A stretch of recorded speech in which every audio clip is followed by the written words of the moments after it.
Hello, pet lovers. It's time for Marsie's Menagerie on 1480 WDJO. For the next hour, your host, pet care expert Marsie Hall Newbold, and her trusty Basset Hound, Nosey, will share the latest information to help give your furry, feathery, and finny friends the happiest and healthiest lives possible. You're invited to call in and ask questions of Marsie's guests. The number to call is 513-749-1480. Now, here's Marsie. Hello, pet parents. Welcome back to Marsie's Menagerie on 1480 WDJO. I'm Marsie Hall Newbold, and I'm here with my sidekick and best friend, Nosey the Basset Hound. She's right here with me, sharing the microphone, although she doesn't really speak or sit up for that matter. She just sort of howls. I hope that you remembered to fall behind with daylight savings time and enjoyed that extra hour of sleep and aren't early or late for something. This is going to be an exciting show. My special guest is going to be psychic medium and animal communicator Victora Paruta, who is going to be discussing the psychic connection between humans and their animal companions. We'll also be taking your telephone calls and offering readings. Erika Amato, one of the stars of Flashdance, the musical, will be calling in. It's playing through November 10th as part of the Broadway in Cincinnati series at the Aronoff Center for the Arts. My husband Tom and I went on Wednesday night, and it was fantastic, unbelievable. There are so many hit songs. You almost forgot about that if you're a child of the 80s like I am. Songs like Gloria and What a Feeling, and of course there's the iconic scene where the girl pulls the bucket and it's a feeling. It's my nightmares. But anyway, Erika's multi-poo Buddy is accompanying her on tour for the very first time. And so I'm looking forward to find out how that's going for her and how Buddy likes it. I wonder if he helps her practice her lines. You never know. With toenails, dogs can tap dance. And also my good friend Charlotte Whitehall, who is the outreach coordinator for Ohio Alleycat Rescue, is here in the studio to tell us about their latest fundraising effort. And we're also going to have Bob the producer Barry back with his latest heavy petting segment. So to join the conversation or to ask a question, phone 513-749-1480. Again, that's 513-749-1480. Our lines are open now. And also, remember to friend me on Facebook. It's Marsie, M-A-R-S-I-E, Hall, H-A-L-L, Newbold, N-E-W-B-O-L-D. And you can link to my videos, podcasts, recipes, and all sorts of fun things. You can also go to my website, Marsie's Menagerie, from there. Now, I'd like to welcome my special guest, Victora Paruta. Welcome, Victor. Thank you, Marsie. It's great to be here. Thanks for getting up early on a Sunday morning. It wasn't that early with the time change, so yet it's a sunny day. It's great to be up. Well, I don't know what kind of hours that psychics keep. I think that you'd run all night. Now, you said that you were feeling a lot from Nosey, our Basset Hound. I think Nosey is extremely spoiled and very happy about it. Well, now come on, anybody can tell me that. That's our job. So how did you? I know that you're a psychic for humans, but has animal communication been something that you've been doing for some time? Well, Marsie, it kind of goes to almost all the other things that I've done. You don't know whether you can do it or not until you try. How did you get started? That was the main thing that I didn't want to forget to ask you. I mean, how long have you been doing this?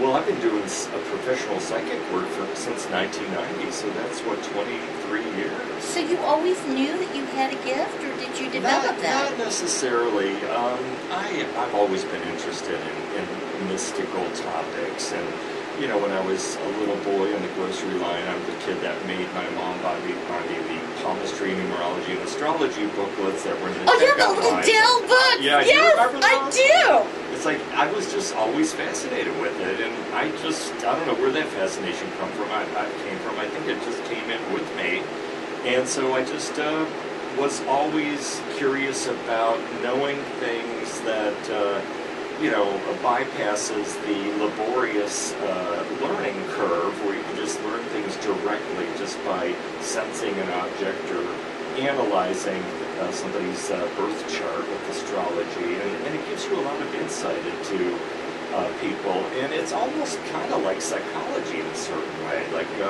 if you read about any of these mystical divination techniques, they really are a portrait of somebody's psychological nature. And in tarot cards, for example, the tarot really does depict a soul's journey through life and all the important stages that people go through. And so it's very deep and it's meaningful, and human beings need to have meaning out of the seemingly chaotic and random events of their lives. And we weave a tapestry of meaning through those experiences. And I think that for most people, it's very unnerving to not be able to derive a sense of meaning from their lives and the things that happen to them. They want to know why this happened, what is the ultimate purpose, what's the big purpose behind it all, what it all means, where am I going. And our animal companions are a very big part of our lives. And considering that they don't speak, that I can see where a lot of people would be very interested in turning to someone like you. So what is a reading like? What happens when someone calls you? Is this for pets or people? For a pet. For a pet?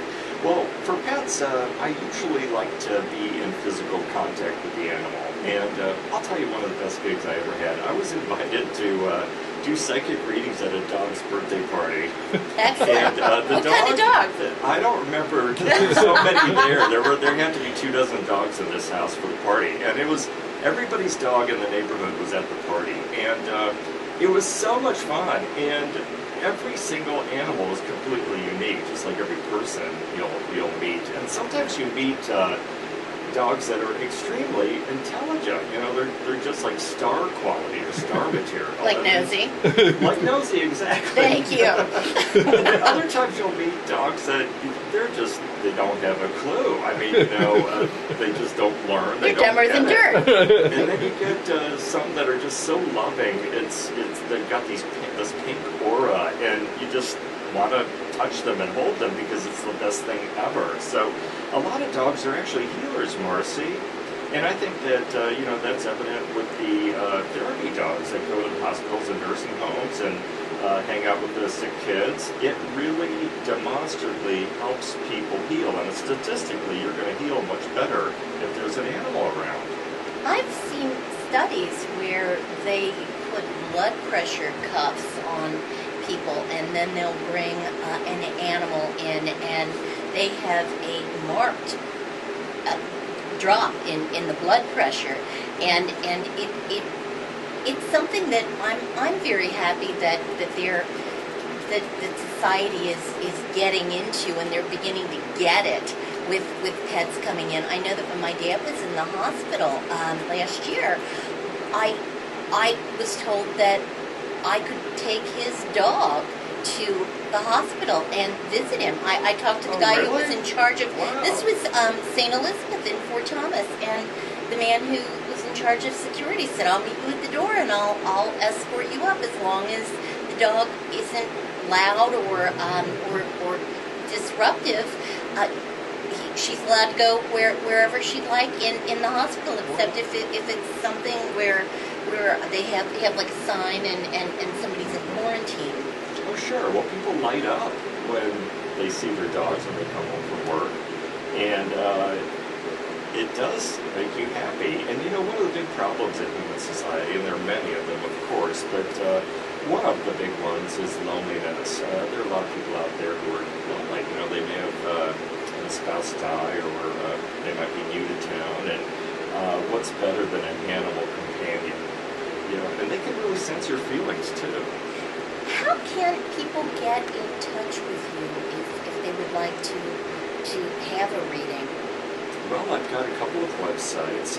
VictoryofLight.com is a website that takes you to a landing page that gives you several of my websites, or VictorParuta.com, and that's Paruta.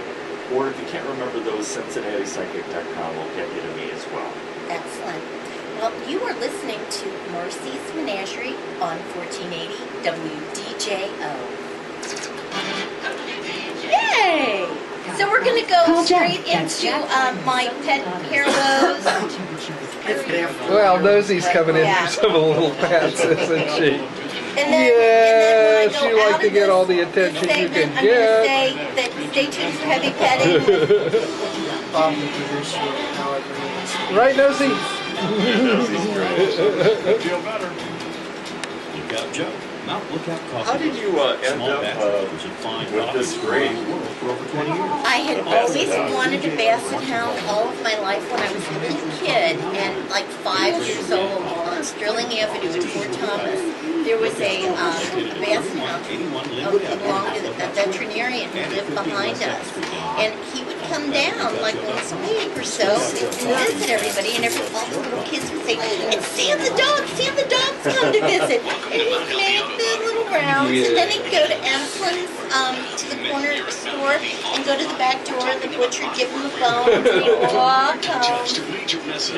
Basset Hounds are almost kind of like a comical breed. Yes, Like you kind of, they make you laugh just because of the droopiness and you just smile when you see them. legs, and they're adorable. Wherever you go, it's just unbelievable. She's just like this healing heart dog. People come over and they want to see her, they want to talk to her. It's just been a blessing to us. Here we go. Oh, I never heard. It sticks to everything like glue. That's one of my favorite songs from YouTube. After a long day of cleaning house the other day, I curled up on the sofa in the living room to watch TV and get some rest.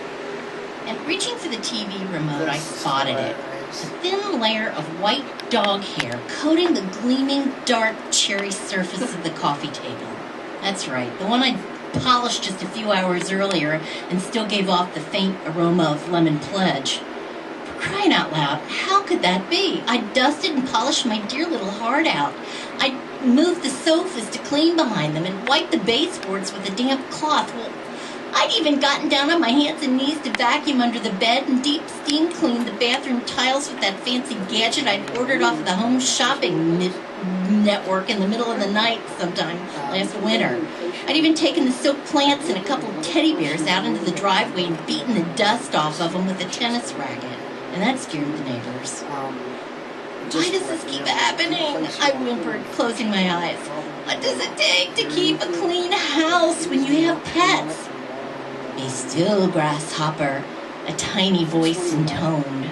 Oh no, I thought, opening my eyes. I've finally gone crazy. Okay, those Endust fumes must have caused brain damage because now I'm hearing voices. You're not going crazy, grasshopper. You must only still your mind and learn the art of acceptance. I looked over to the bookcase where my great-grandmother's Buddha, the one that my Aunt Dorothy sent her from Hawaii in the 1940s, stood. He was smiling at me. Did you hear me? He asked. First. Acceptance. That's the key.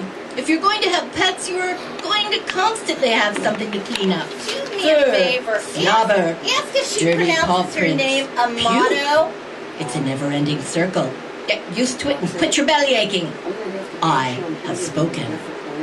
That's all I remember until I woke up halfway through The Mentalist and Patrick Jane was sipping a cup of tea while smart-mouthing this week's suspect on the television screen. And Nosey, our Basset Hound, was snoring next to me on the sofa.